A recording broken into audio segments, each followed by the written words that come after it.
Powell's 0 for 2, Jim Valvano, and Conley has posted a 9-9.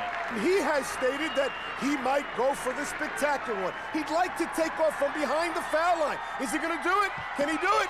Yes, he does! Did y'all see that? Now, correct me if I'm wrong, but is that not the furthest dunk ever? I mean, there's been hundreds of athletes who've dunked from the free throw line, many of which were done on camera for the world to see. But none of these dunks were from this far out. So we just witnessed the longest dunk ever recorded, and it came from a man who wasn't even a basketball player. In fact, this dunk occurred back in 1992 in a dunk contest where none of the contestants were basketball players. But they were all really good athletes. A couple baseball players by the name of Barry Bonds and Ken Griffey Jr. might be familiar with those guys, and a few football players including a guy named Chris Carter and another by the name of Michael Irvin. You may have seen many dunk contests, but you've never seen one like this. Today's video is sponsored by Raid Shadow Legends. If you haven't heard of it yet, you know what? No. I know y'all have heard of Raid Shadow Legends, the free-to-play game available on mobile and PC. Raid is an expansive turn-based RPG now with over 600 champions within their own factions. You've got the dwarves, the dark elves, the orcs, and the lizard men champions. It's some people hating big time. Improve the skills and abilities of your champions to defeat super-powered bosses like the Arcane Keep Guardian. Prove to Sir Galaroth that you are worthy of his arcane potions, and they're all yours. But you better come prepared to face this boss, because the dude will gladly dog walk you and your clan right out of his keep.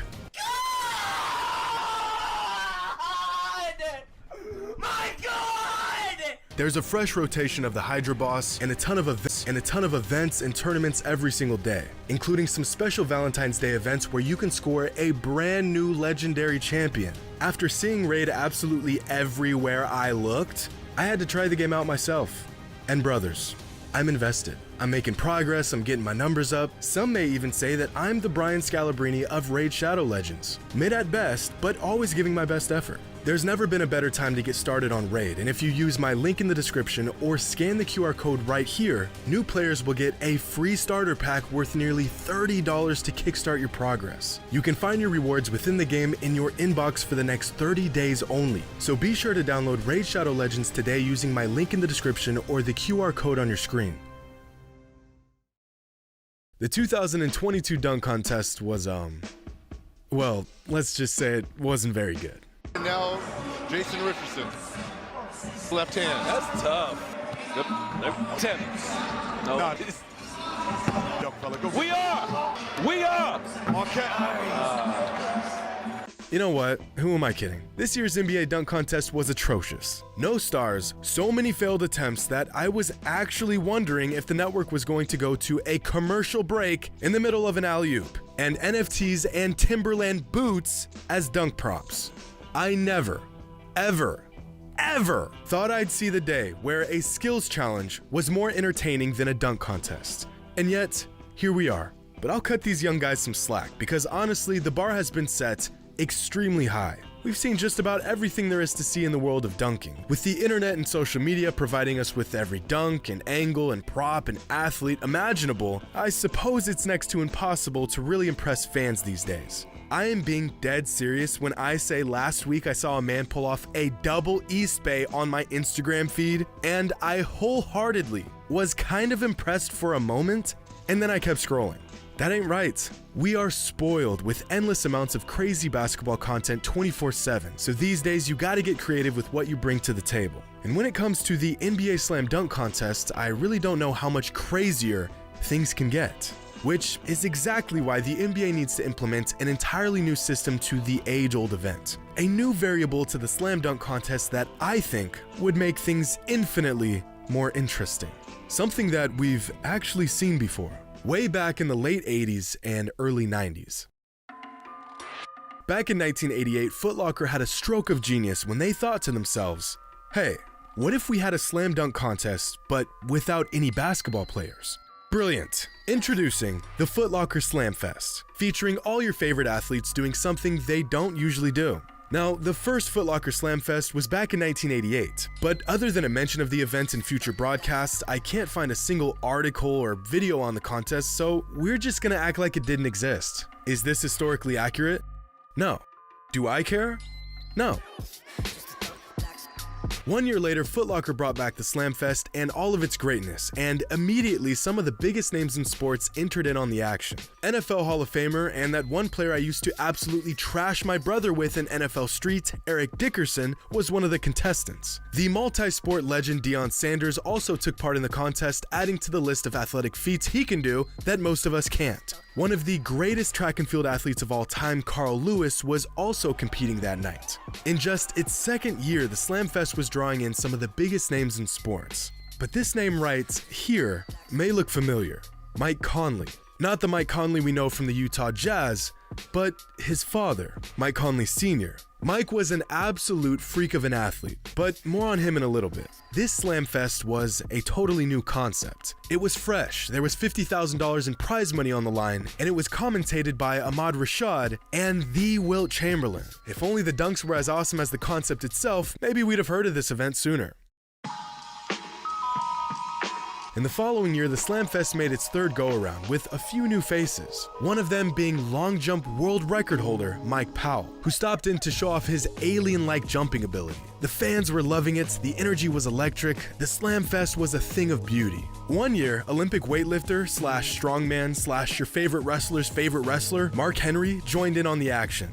Now, Mark is and was a very large man. At 6'3", 370 pounds, Mark might just be the widest human being to ever dunk a basketball. I mean, the dude spent his days moving 1,000 pounds of weight on his back, so I guess dunking a basketball was the least impressive thing he did that afternoon.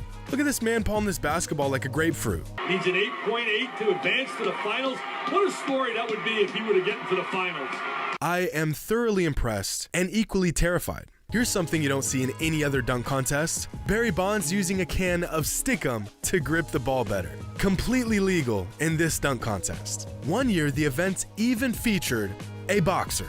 You truly never knew what you were going to get in the Foot Locker Slam Fest. But in 1992, Foot Locker really pulled out all the stops to bring in some of the biggest names in all of sports. Barry Bonds, Deion Sanders, Mike Powell, Mike Conley Sr., Chris Carter, Derek Thomas, Michael Irvin. All of these incredible athletes showing up to a dunk contest for $50,000 and bragging rights. And what were the results of this star-studded contest, you ask? Well, in the first round, Ken Griffey Jr. was eliminated by former Heisman Trophy winner Tim Brown. Oh, and by the way, this dunk earned Griffey a 9 out of 10 from the judges. Don't worry, it gets better. Next, long jumping legend Mike Powell faced off against all-pro linebacker Seth Joyner. This matchup was a foregone conclusion before it even began, because Mike Powell is one of the greatest jumpers the world has ever seen. In fact, to this day, Mike holds the long jump world record in track and field, and he set that record just months before this event. How far did Mike leap?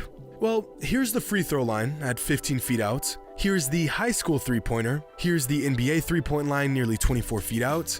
And all the way out here is Mike's world record long jump in the summer of '91. 29 feet, 4.5 inches.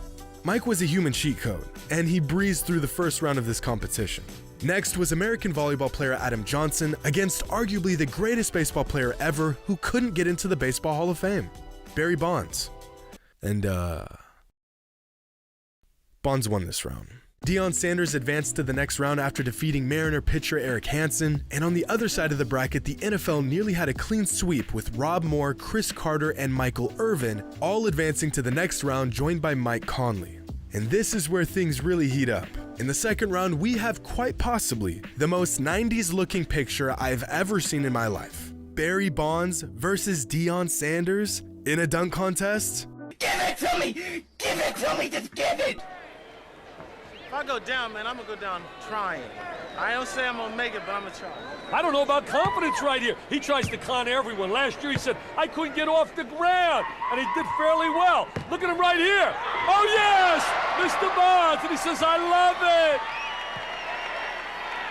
And after Deion missed both of his attempts, Bonds advanced to the semifinals. On the other end of the bracket, Mike Conley threw down one of the better dunks of the competition with this double pump reverse jam. And after seeing this man jump, it's crazy to think that his son is a 15-year NBA vet while being half the pure athlete his father was. And so the championship round came down to the best long jumper in the world against the best triple jumper in the world. The dunk that secured the victory was the longest dunk you've ever seen in your life. Pals 0 for 2, Jim Valvano, and Conley has posted a 9-9. Hey, Gino, Conley looks a little bit worried, but she really shouldn't be. Her husband's in an enviable position. We've already stated only a 10 can beat him, right? And he has stated that he might go for the spectacular one. He'd like to take off from behind the foul line. Is he gonna do it? Can he do it?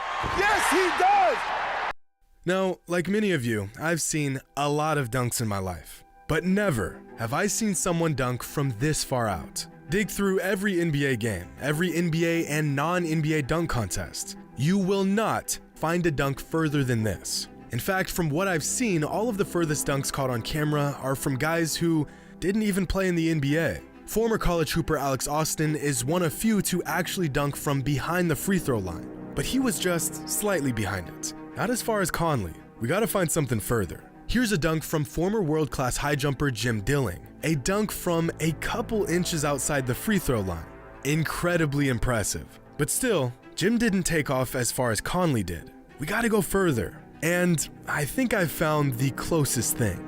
A dunk from another world-class high jumper named Jordan Wessner. Wessner is an insane athlete who posts some incredible jumping feats on his Instagram. From videos of him jumping over cars, to a video of him almost touching the rim from damn near the three-point line, to this video of a free throw line dunk as far as we've ever seen. Absolutely insane. Whose dunk was further? Mike's? Or Jordan's? It's hard to tell, but I'm gonna give the edge to Mike. Which means that, from what I can find, the longest dunk ever recorded took place in a dunk contest with no NBA players by a world-class triple jumper whose son now plays in the NBA. This is why we love sports. Now for a moment, can we all imagine if the NBA were to create an event like this during All-Star Weekend? They could do some sort of tournament bracket system. NBA players versus all the other sports. And then at the end, have the last two contestants face off for a shot to win a prize. Let's say $500,000 and a trophy to take home. This would be amazing. Both the NFL and MLB are in their off season, so you know they'd be available to participate in the event. And quite possibly the best part, the league in which the winner of the event plays in gets to have bragging rights and the trophy for a year. Could you imagine if a baseball player won the World of Sports dunk contest and the MLB got to keep the NBA Slam Dunk trophy for a year? It would be madness. Sure, the NBA would probably walk away victorious damn near every year, but who wouldn't tune in the off chance that some 6-foot running back pulls out an East Bay and goes home with the crown? Imagine if we had a dunk contest event during All-Star Weekend that looked like this, with NBA players and NFL players, MLB players, a track athlete, a boxer, screw it, throw in a golfer. You could not convince me that this event wouldn't be the most watched and entertaining event during All-Star Weekend. Maybe the idea of losing a dunk contest to guys who aren't even basketball players would light a fire under some of the best players and dunkers in the league. At the very least, we would all get the chance to see something that we've never seen before. And that sure as hell beats NFT necklaces as dunk props. Hope you all enjoyed, and as always, until next time.